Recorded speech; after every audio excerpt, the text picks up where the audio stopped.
ये जी हाँ उनको बता दें, बल्कि बात सुने, आप आ जाए, उन्हें आने दें जिधर से आते हैं। ये है जी वो मोटो टनल जिसका हमने तस्करा किया था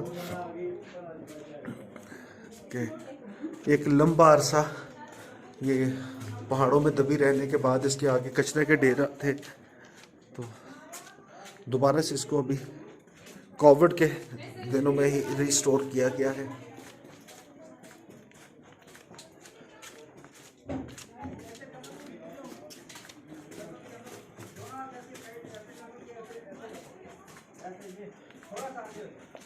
ये मेरे ख्याल है चश्मों का पानी जो है, जो रसने के बाद यहाँ से नीचे गिर रहा है। आज वैसे छुट्टी वाला दिन है, काफ़ी ज़्यादा रश है।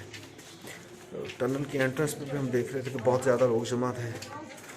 और ये अली भाई टनल में से आते हुए जी, ये है वो मोटो टनल,